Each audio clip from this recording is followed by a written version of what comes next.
What is up, everybody? Welcome back to another video. Today is a Wednesday. I normally don't talk about the news on Wednesdays, but this just dropped, so I feel like it's worth talking about now. We'll get into it more in depth on Monday, but I want to be timely about this because it is pretty huge. And so what is that news, you might be asking? Well, there's new film coming out, but it's not just any other kind of new film. This isn't repackaged Kodak film. These are big plans coming from a potential, real contender in the film market. This comes at us live from Light Lens Lab, which is a company in China that produces lenses. I've seen their products before.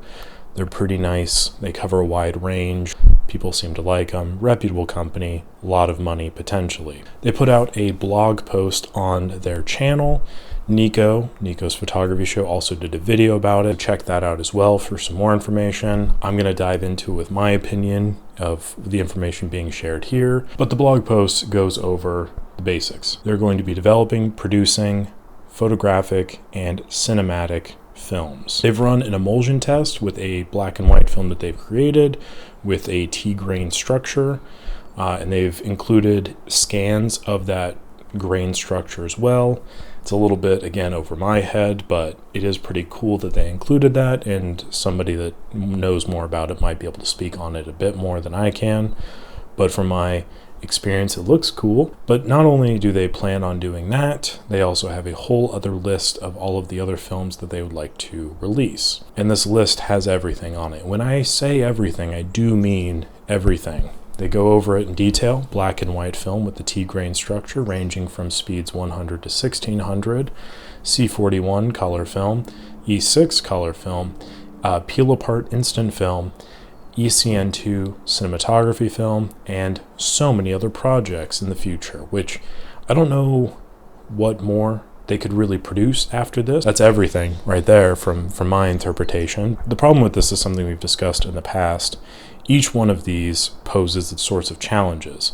The process of developing these films, the ingredients needed for these emulsions, and the infrastructure required. All of that requires a lot of money, a lot of technological know-how, a lot of resources, all of these things. Going back to Light Lens Lab as a company, I do think they make fairly good money off of lens sales, so they would be positioned in a good place to produce at least some of these products, if not all of these products. Ambition is great because I think it produces excitement, it produces conversations like this, it produces skepticism, it produces critiques.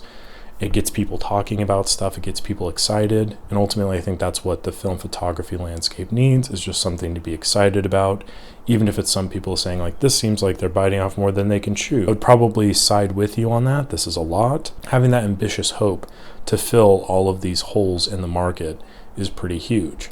I would love to hear what you think about it in the comment section down below. So let me know, what do you think about these products? What you think about this move in general? Do you have any thoughts, feelings, opinions? I would love to hear it and then go over it on Monday. Getting back to the news story at hand, they do have a proof of concept, which I feel like is very important to deliver when you're going to share such a bold proclamation of hopeful future plans.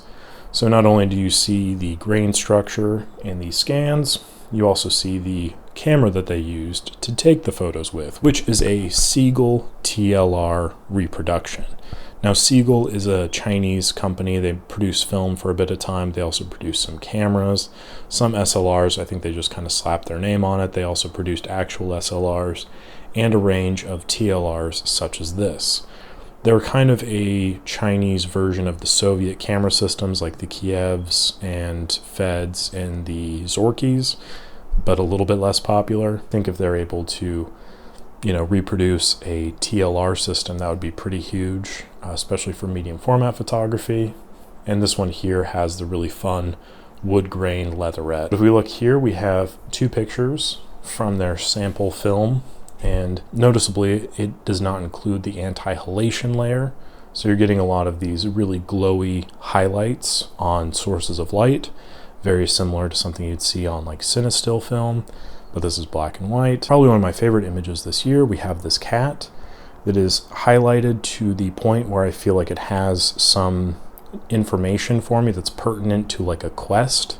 Like I feel like I need to interact with this cat to understand like the next steps in my journey. It seems like a very, very important cat, which I think is hilarious. The next batch of film that they're going to test is going to have the anti-halation layer, so the cat will probably look a little bit less normal, which is a bummer for me, but overall probably good for the product. So we go back up to the top and we see what they want to do. We also get a small clue as to how they want to do it. They don't want to release any of these products under the Light Lens Lab film name. Instead, they're going to release it under another name. So that leads me to think one of two things. As stated in past news videos, film production in China has been skyrocketing. We have Yes! Star teaming up with Fuji to produce film in China. Some people, myself included, suspect that that's just a facility in which Yes! Star film can recut and recan Kodak film under Fuji branding. Who knows? But regardless, that's happening. And then beyond that, we have Lucky, which will be producing a color film, hopefully by springtime this year.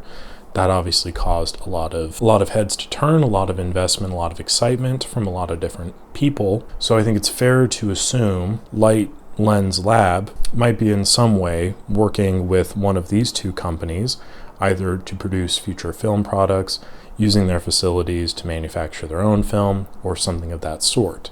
They could also be investing heavily in Lucky film production in order to produce the color film. They can put their name on that as well. Kind of similar to what we see with Orwo, Filmotech, and Ilfo Color, and Lomography Metropolis, things like that, where it's kind of one facility with a few different names of products coming out of it.